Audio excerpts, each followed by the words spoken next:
प्रिय छात्र, राजस्थान नागपुरी के यूट्यूब चैनल में आपका स्वागत है। आज आओ अब घर पर पढ़ें ब्रिज कोर्स 2020-21 कक्षा 9 विषय गणित। आपको हम लेके चल रहे हैं पूर्णांक की ओर। पूर्णांक क्या है हम आपको बता देते हैं। परिभाषा के रूप में देखिए, पूर्णांक इस प्रकार से परिभाषित है। पूर्णांक धनात्मक पूर्णांक 1, 2, 3 और ऋणात्मक पूर्णांक -1, -2, -3 डेश डेश डेश तथा 0 को मिलाकर एक पूर्णांक बनता है। हम कह सकते हैं पूर्णांक में धनात्मक संख्या भी है और ऋणात्मक संख्या भी है। इस प्रकार से पूर्णांकों को परिभाषित किया गया है। जैसे हम पूर्णांक को क्या लिख सकते हैं, डेश डेश यहाँ लिखा है -3 कामा में -2 -1 0 +1 +2 +3 डेश डेश डेश। आगे ये पूर्णांक है। अब ये देखिए यहाँ पर जो 0 है वो बीच में रहता है। अब ये दाएं तरफ धनात्मक मान आते हैं और बाएं तरफ इसके ऋणात्मक मान आते हैं। इसकी विशेषता मैं आपको बता देता हूं कि दाएं तरफ जो मान होते हैं, जैसे यहाँ पर 0 0 के बाद में +1 है, +2 है, +3 है, डेश डेश है। इधर आगे 0 के बाएं तरफ है -1 है, -2 है और -3 है। अब इसकी विशेषता ये है कि यहाँ पर आप देखेंगे तो इसमें अगर हम देखते हैं कि कौन बड़ा है कौन छोटा है, तो जैसे जैसे हम इसके दाएं तरफ जाएंगे हमको सारे मान बड़े मिलते जाएंगे। इसका मतलब हम कह सकते हैं कि 0 जो है क्या है कि 0 जो लेस देन है ये किससे 1 से छोटा है, 1 जो है 2 से छोटा है, 2 जो है 3 से छोटा है। यहां पर इसका अपोजिट है। यहां पर देखिए 0 जो है -1 से बड़ा है, -1 -2 से बड़ा है, -2 -3 से बड़ा है। तो आगे चलते हैं। पूर्णांकों को समझने के लिए हमने लिया है कार्यपत्रक 1 पेज नंबर 26 में। यहां पर संख्या रेखा पर कैसे प्रदर्शित करना है ये आपको मैं बता देता हूं। ये लिखा है प्रश्न इस प्रकार से है, नीचे दी गई संख्याओं को संख्या रेखा पर अंकित करें। ये संख्या दिया है आपको -4, 8, -6, 3, 2, -2 और -3। इन संख्याओं को आपको संख्या रेखा पर प्रदर्शित करना है। जैसे हमने बताया था इस प्रकार से संख्या रेखा बनाएंगे। यहाँ संख्या रेखा आपके सामने बना हुआ है, दिया हुआ है, पुस्तक में दिया हुआ है, पेज नंबर 26 में मिल जाएगा कार्यपत्रक 1 में। यहाँ पर देखिए बीच में 0 है, यहाँ पर हमने भी लिखे नहीं है। ये 1 धनात्मक मान दाएं तरफ आएंगे, 2, 3, 4 ऋणात्मक तरफ चलते हैं। क्या हो जाएगा यहाँ पर ऋण 1, ऋण 2, ऋण 3, ऋण 4, ऋण 5 और क्या होगा ऋण 6 होगा। अब देखिए हमको दर्शाना कैसे है। सबसे पहले यहाँ पर -4 ले लीजिए। यहाँ पर -4 क्या है, ऋण के बाएं तरफ मिलेगा। तो ये देखिए यहाँ पर -4 है, ये आपको -4 मिल गया। फिर यहाँ पर हमको इसके आगे में 8 जो है धनात्मक है, तो हमारे पास में 8 है ही नहीं। हम इसको आगे बढ़ा लेते हैं। तो आगे बढ़ाएंगे तो क्या होगा, ये हो जाएगा देखिए यहाँ पर ये 5 हो जाएगा, ये धनात्मक संख्या में 6 होगा, ये आपको 7 हो जाए धनात्मक संख्या में, और ये 8 है तो ये 8 हो गया धन 8। फिर -6 यहाँ से आगे चलते हैं तो ये देखिए -6 बाएं तरफ, यहाँ पर धनात्मक में ये 3 हो गया और यहाँ धनात्मक में 2 हो जाएगा, ऋणात्मक में -2 होगा और यहाँ ऋणात्मक में -3 होगा। इस प्रकार से इन संख्याओं को हमने क्या किए, संख्या रेखा पर प्रदर्शित कर दिए।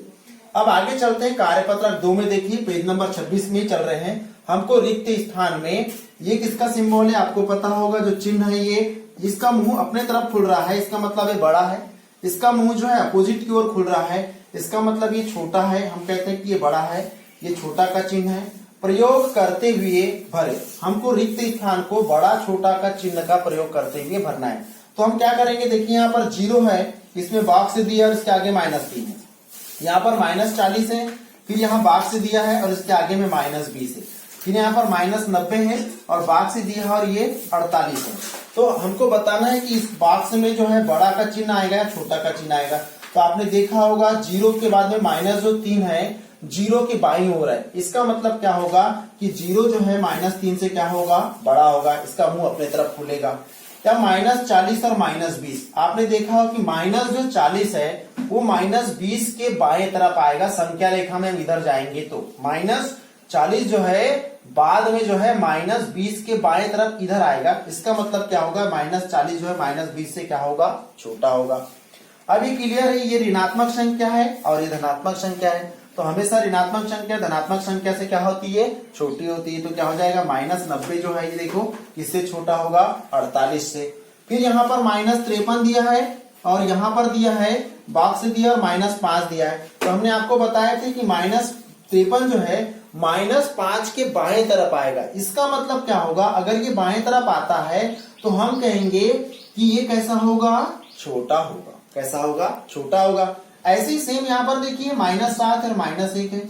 हम क्या कहेंगे कि -7 जो है -1 के बाएं तरफ है। अगर ये बाएं तरफ है तो क्या होगा, छोटा होगा। फिर यहाँ -100 है और यहाँ -101 है। अब देखिए ये माइनस जो 100 है और -101 है, ये क्या है, -100 जो है -101 के दाएं तरफ आएगा। किधर आएगा, दाएं तरफ आएगा। इसका मतलब ये क्या होगा, बड़ा होगा। -100 जो है -101 से कैसा होगा, बड़ा होगा। ठीक है, समझ में आ गया होगा। ऐसे और प्रश्न आपके बुक में दिए होंगे, आप उसको हल कर लीजिए। हम आगे चलते हैं कार्यपत्रक 3 पेज नंबर 26 में ये शायद ये। अब देखिए यहाँ पर ये आरोही क्रम में और अवरोही क्रम में संख्याओं को हमको लिखना है। तो आरोही क्रम क्या है, अवरोही क्रम क्या है, मैं आपको बता देता हूँ। आरोही क्रम का मतलब होता है कि बढ़ते क्रम। बढ़ते क्रम कैसा, छोटा फिर बड़ा फिर उससे बड़ा और लास्ट में सबसे बड़ा। तो हम कह सकते हैं कि आरोही क्रम मतलब बढ़ते क्रम में। अब हम चलते हैं अवरोही क्रम में। अवरोही क्रम में क्या होता है, अवरोही क्रम बोले तो घटते क्रम, सबसे बड़ा आएगा, उससे छोटा, फिर उससे छोटा और लास्ट में क्या होगा, सबसे छोटा। तो हमारे पास में पहले में दिया है -3 दिया है, -1 दिया है, -7 दिया और 7 दिया है। यहाँ पर घटते क्रम आरोही क्रम में, अवरोही क्रम में क्या दिया है, -4 दिया है, 2 दिया है, -1 दिया, 3 दिया है। चलो आरोही क्रम की पूर्ति करते, इसको बनाते कैसे बनेगा ये। सबसे पहले देखिए यहाँ पर पहले में -3, -1, -7 और 7। तो सबसे पहले आपको क्या है, बढ़ते क्रम में लिखना है। इसका मतलब सबसे पहले छोटी संख्या का चयन करना है।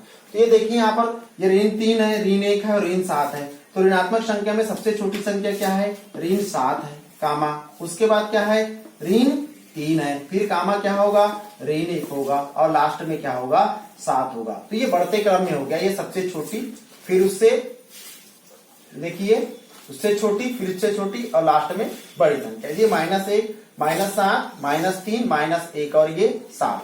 आगे चलते हैं, यहाँ पर -9, -7, 6 और -3।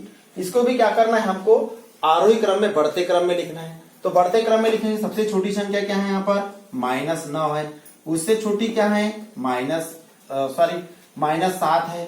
फिर बढ़ते क्रम में हम आगे चलेंगे तो क्या होगा, यहाँ पर ये -3 होगा और यहाँ पर क्या होगा, लास्ट में बड़ी संख्या क्या है, 6 है।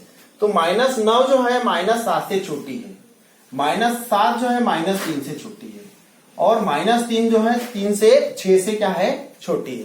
तो इस प्रकार हम बढ़ते क्रम में लिखें। अब अवरोही क्रम में अब क्या करेंगे, हम घटते क्रम में लिखेंगे। यानी सबसे पहले आपको बड़ी संख्या का चयन करना है। तो सबसे बड़ी संख्या क्या है, यहाँ पर पहले में देखिए -4, 2, -1 और 3। तो यहाँ सबसे बड़ी संख्या क्या है, आपके सामने में धनात्मक संख्या 3 है। 3 के बाद में उससे छोटी संख्या धनात्मक संख्या में क्या है, आपके पास 2 है।